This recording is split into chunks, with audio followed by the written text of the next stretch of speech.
Pedro Lourenço, dono da SAF do Cruzeiro, ofereceu um jantar ontem à noite para os jogadores do Cruzeiro, os familiares dos jogadores e também para funcionários do clube. A nova cúpula do Cruzeiro trabalha totalmente ao inverso daquilo que fazia a cúpula antiga chefiada pelo Ronaldo Fenômeno. A gente sabe bem que algumas das tomadas de decisões, como o distanciamento da imprensa e do clube, em alguns momentos foi sim necessário. Em tirar o Cruzeiro das mãos dos seus conselheiros também absolutamente necessário. Claro que algumas ressalvas devem ser exaltadas por aqui.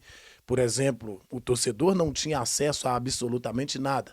Quando diz nada, nós estamos falando de nada mesmo, inclusive de entrevistas coletivas e satisfações que devem ser dadas pelos diretores, pelos dirigentes e até mesmo pelos treinadores, que por muitas das vezes eram impedidos de falar, assim como também os jogadores cruzeirenses, que tinham ali a escolha de em qual mídia esportiva poderia aparecer para falar a respeito do que acontecia dentro do Cruzeiro. Com Pedro Lourenço é totalmente diferente. O dono do supermercado BH é um cruzeirense assíduo e vem demonstrando isso com as suas atitudes, com suas ações, com suas aparições, com justificativas, não justificativas por estar fazendo algo de errado, não. A justificativa de que o Cruzeiro, de fato, segundo as palavras do próprio Pedro Lourenço, pertence ao torcedor. E como se não bastasse, nos últimos dias, Pedro Lourenço fez uma festa, convidou todos os jogadores, juntamente com seus familiares, lógico, em um ambiente restrito, fazendo com que os jogadores cruzeirenses se sentissem bem e à vontade para curtir uma noite depois de uma grande vitória contra a equipe do Red Bull Bragantino e, claro, muito em decorrência da campanha que o Cruzeiro vem fazendo. Pedro Lourenço, dono da SAF do Cruzeiro, ofereceu um jantar ontem à noite para os jogadores do Cruzeiro, os familiares dos jogadores e também para funcionários do clube. Esse jantar foi aqui na região da Pampulha.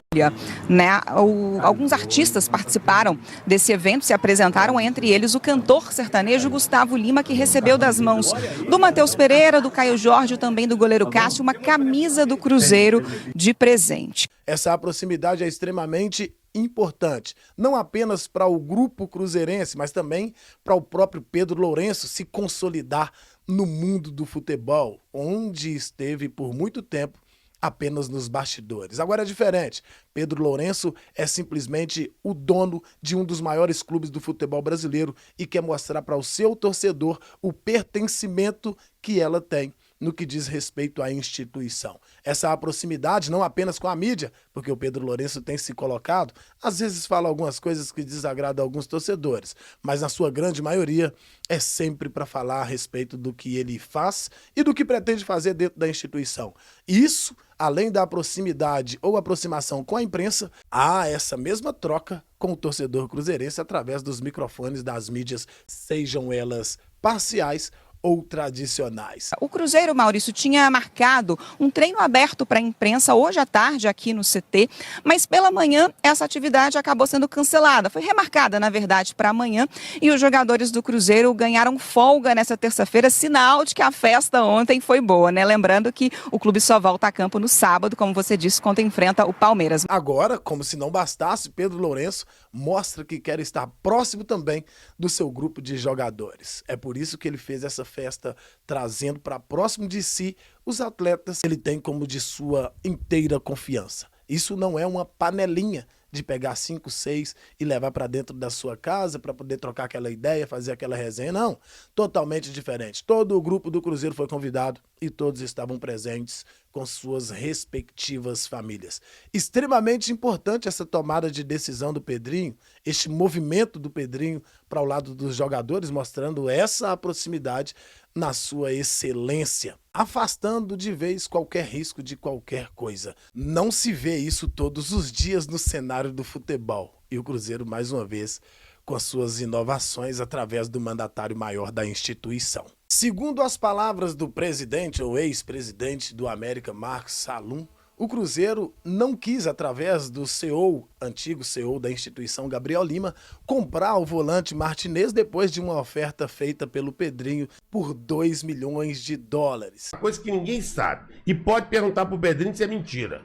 Um dia de manhã, eu tô no meu escritório, o Pedrinho chega para mim e fala assim: Salum, você aceita 2 milhões de dólares livre para vender o Martinez? Eu falei, aceito. Mas eu queria pagar uma parte com patrocínio. Ô Pedrinho, 2 milhões de dólares, eu faço o negócio. Então tá bom. Meio-dia você liga pro Gabriel. Tudo bem. Liguei para todo mundo no América. O Pedrinho fez uma proposta assim. Eu aceitei e vou falar com o Gabriel. Quando eu falei com o Gabriel na hora do almoço, eu nem contei isso pro Pedrinho. Estou falando aqui pela primeira vez. Porque se eu conto, o Pedrinho ia ficar o arara. O Gabriel falou, não, nós não queremos jogador por esse preço. Só que é válido lembrar que todas as vezes que o Cruzeiro está bem no cenário, tem que aparecer alguém para poder falar ou fazer algo para tentar desestabilizar. Salum, ninguém quer saber da situação que envolveu o Martinez lá atrás. O Cruzeiro tentou as suas investidas, recebeu as negativas e assim a coisa se segue. Hoje ele já não faz mais parte do elenco do América, que aliás, ele não queria ficar lá depois de ter sido aliciado pelo Cruzeiro, o que é absolutamente normal no futebol. Eles foram lá e influenciaram o jogador. O jogador não queria entrar em campo. Quer comprar o jogador? Compra do time. E depois negocia com o jogador. Agora, vai no jogador, faz a proposta de salário, o jogador falou, eu não vou jogar mais a Série B, eu quero jogar a Série A. Eu vou te falar, em 36 anos de futebol, nunca vivi uma situação como eu vivi com o Martinez. Foi a pior negociação que eu já tive com um atleta na história. Mas claro, você tem todo o direito de se defender. O jogador hoje pertence à equipe do Fortaleza e o Cruzeiro tem 2 dos melhores volantes do futebol brasileiro. O que aconteceu lá atrás ou deixou de acontecer no que diz respeito ao Martinez, ok, o Cruzeiro vai muito bem, obrigado. Aliás, com a mesma equipe que foi montada no começo da temporada, e o Cruzeiro apresenta uma das melhores equipes no que diz respeito à jogabilidade dentro do cenário nacional. E adivinha, Salom? Sem o Martinez. E por fim, o Cruzeiro se livrou de uma bucha, de uma bomba, que aliás, você vai se lembrar muito bem, eu fui extremamente a favor da possível suposta contratação de Gabriel Barbosa para vestir a camisa do Cruzeiro. Este atleta está suspenso novamente até meados de 2025. Imagine você se o Cruzeiro tivesse feito as investidas que muitos de nós queria que fizesse. Esse jogador ficaria encostado por aqui, recebendo valores absurdos sem poder entrar em campo. Gabigol está mais uma vez suspenso e não tem condição de atuar pelo Flamengo. Nesse momento, a punição volta a ser válida até abril de 2025. A Corte Arbitral do Esporte anulou o processo e, por conta dessa anulação, o efeito suspensivo, aquela liminar que havia sido concedida ao Gabigol, caiu e tudo voltou a estaca zero. Flamengo e Gabigol terão de esperar que a Corte Arbitral do Esporte volte a abrir esse processo para que entrem com um pedido de liminar para que o Gabigol possa atuar provisoriamente enquanto o julgamento não é marcado de maneira definitiva. Essa suspensão começaria em abril de 23 e isso acabaria em abril de 2025. É por isso que eu digo, no futebol não existe verdade que dura 24 horas. E claro, eu, assim como você, temos todo o direito de mudar de opinião sem pestanejar. Porque afinal de contas, isso é futebol.